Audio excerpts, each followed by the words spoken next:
Olá, meus amigos, minhas amigas, satisfação em estar com vocês de novo para esse momento de compartilhar aí a palavra de Deus. Que Deus abençoe para nós a oportunidade.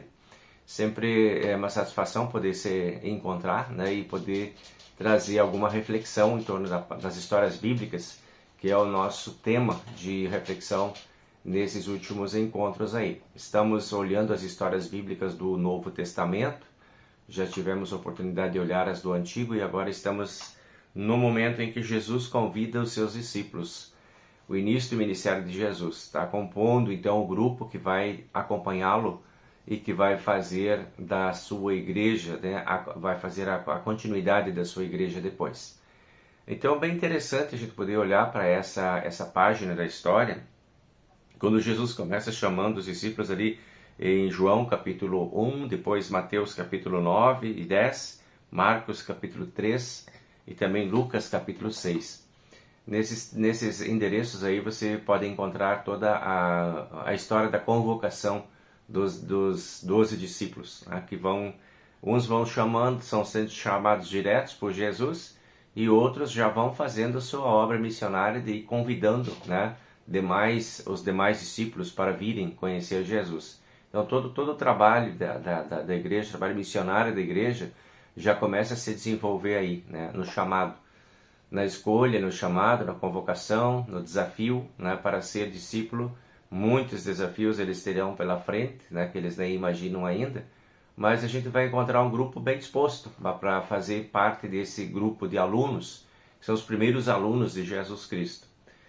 Eu sempre digo que vai ser tipo uma faculdade, né? São 3 anos aí de estudo de tempo integral.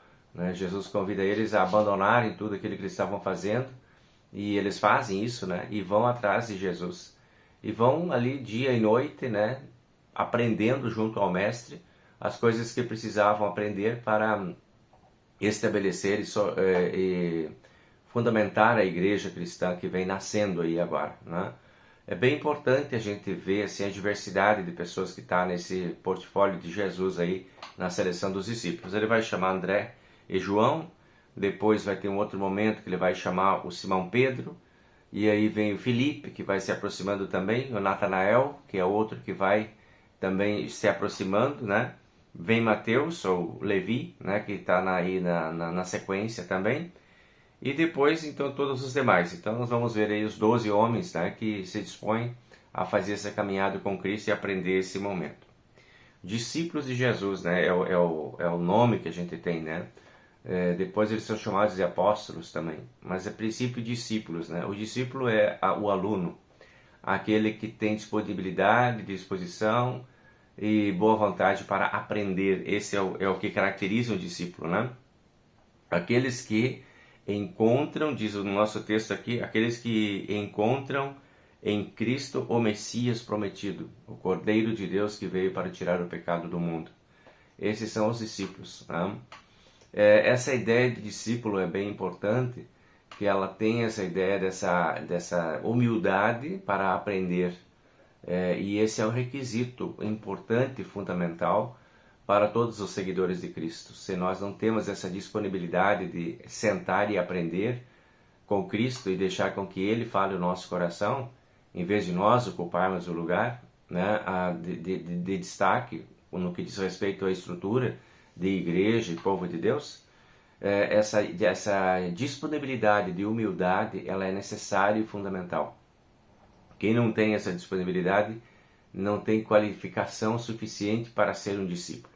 É bem importante a gente refletir sobre isso, porque por vezes a gente tem essa ideia, né, de que nós também sentamos e aprendemos, por exemplo, um pastor, né, um pastor que senta lá numa faculdade, que faz lá toda uma preparação, que leva anos estudando, né, que faz todo o preparo teológico, e aí ele chega no final da sua graduação, né, lá com seu diploma de pastor, de teólogo, né, está formado pastor.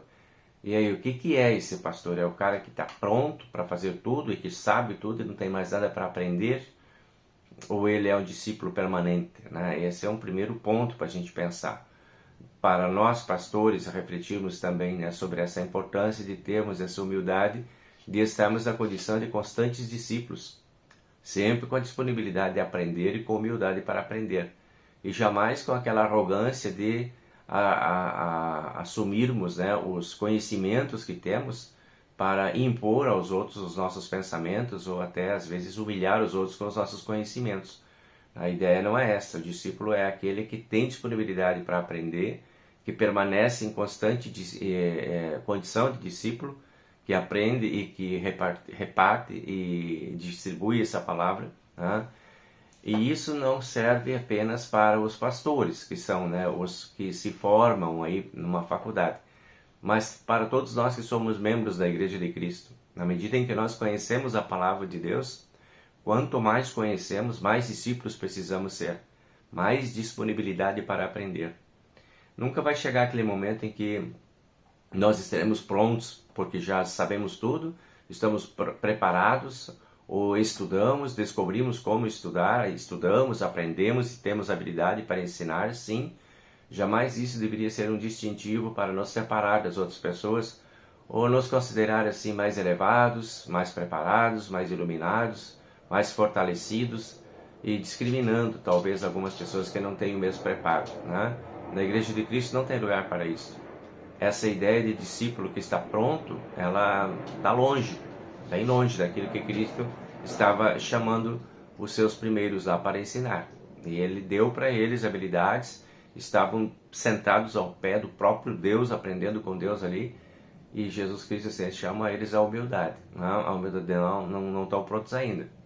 O próprio Cristo não se arrogou aos direitos de ser maior do que tudo, né? E Ele era o próprio Deus. Mas Ele sentava com as pessoas humildes e se envolvia na humildade delas e jamais desprezou alguém por ele ser mais preparado, por ele ser mais conhecedor. Sempre chamando todos para o aprendizado, né? Junto a Deus nós nunca estamos prontos para podermos dizer já sabemos tudo. Então essa é a primeira pauta assim, de reflexão quando a gente pensa em discípulos, né? Para a gente poder pensar um pouco sobre o que nós fazemos e o que nós estamos fazendo também como Igreja de Deus, né? O quanto que nós estamos com o coração aberto para novas aprendizagens. Isso deveria ser a nossa constante disponibilidade, né? De a gente ter essa ideia de pertencermos ao povo que tem por regra básica a humildade. Todo o ministério de Cristo é pautado pela humildade e dos seus seguidores também pautado pela humildade. Segundo ponto que nos chama a atenção nessa história, nesse capítulo, nessa parada que fizemos aqui, é a diversidade de pessoas, né? Entre os discípulos de Cristo ali. Que diversidade enorme, né? De diferentes pessoas com diferentes pensamentos, com diferentes conhecimentos, com diferentes preparos, né? Cada um deles com a sua característica, né? E todos importantes no chamado, nenhum mais do que o outro. Nós vemos ali de mãos grossas de pescadores, que talvez não tinham lá muito preparo e muita cultura, muito estudo, né? Em cima de um barco a vida inteira, pai, mãe, filho, e vai toda a família nesse mesmo caminho.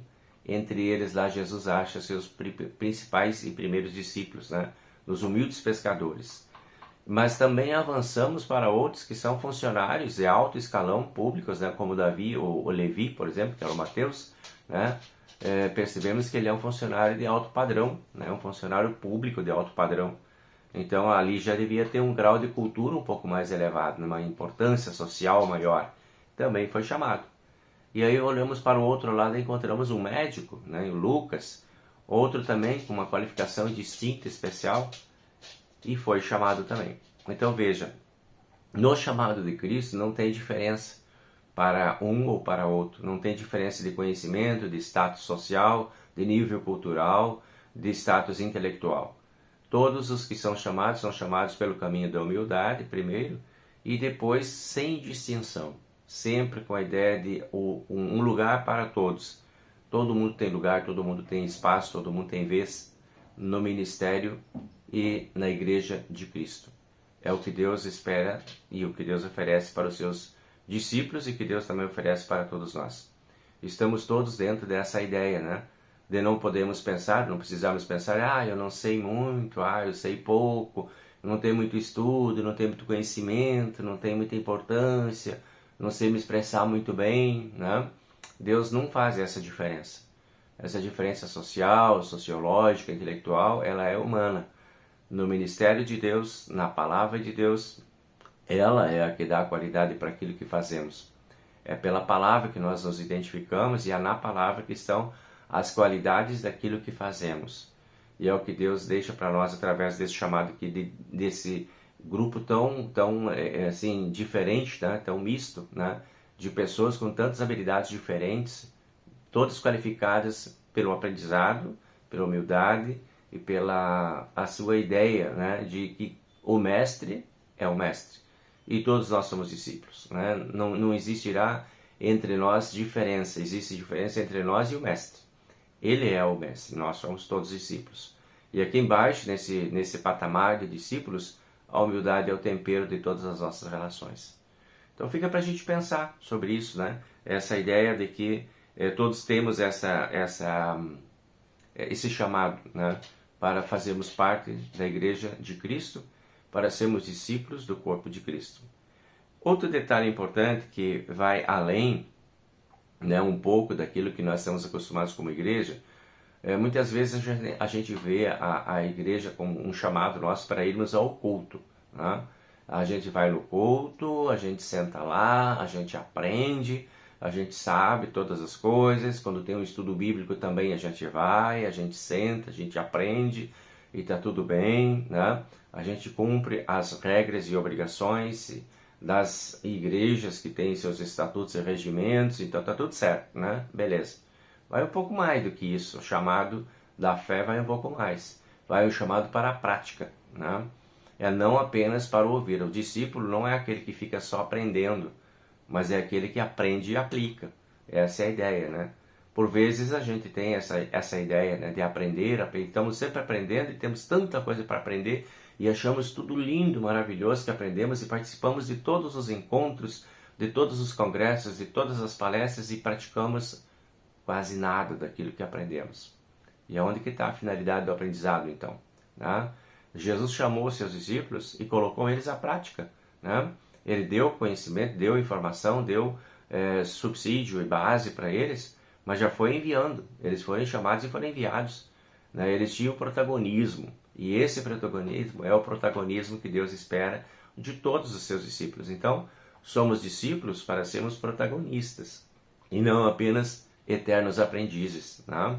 Esse é um ponto bem importante para a gente pensar, que às vezes a gente se dá por satisfeito por estar cumprindo todas as obrigações de presença na igreja, em todos os eventos, e saímos dali, fechou a porta da igreja e acabou-se, né? Não, isso precisa continuar lá onde nós estamos, na prática da palavra de Deus. É bem importante essa ideia de acompanhar o culto, a prática da religião também, né? A gente poder ter esses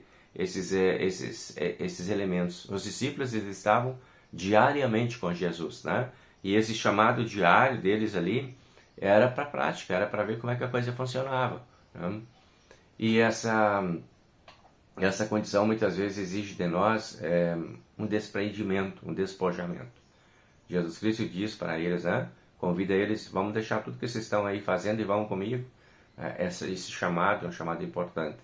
Hoje talvez a gente tenha uma outra forma de compreender, né?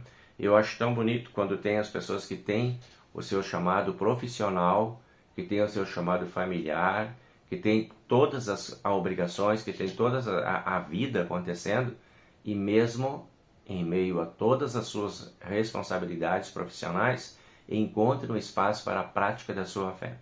Acho tão bonito isso, isso é um discipulado verdadeiro, tá? A gente sempre ter um espaço para Deus em tudo aquilo que fazemos.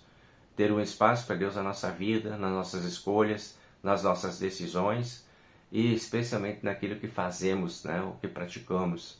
Que Deus esteja sempre presente e esteja em primeiro lugar em todas as nossas buscas e construções de vida espiritual. Fica aí, gente, para pensarmos um pouco sobre essa dinâmica de discipulado, né, que é tão importante, tão necessária dentro da Igreja de Deus. E nós não sejamos apenas uma igreja bonita, né, na apresentação dela, né, no número de pessoas que estão dentro de um culto, no número de pessoas que estão num congresso, numa reunião, num departamento, mas que sejamos, acima de tudo, pessoas espalhadas pelo mundo com consciência do nosso discipulado, aonde quer que estejamos, que sejamos discípulos de Cristo, que sejamos a igreja viva de Deus no mundo em que nós estamos. Isso é protagonismo, é isso que agrada a Deus. Então fica aí para você refletir também comigo sobre esses itens aí, e quem sabe irmos alinhando a nossa vida nessa direção, tá bem? Deus te abençoe e te guarde, o Senhor faça resplandecer o seu rosto sobre ti, tenha misericórdia de ti, e que esteja presente em todos os teus caminhos, te inundando com a sua paz. Que Deus esteja contigo. Até a próxima, tchau, tchau. Quarta-feira a gente se vê de novo.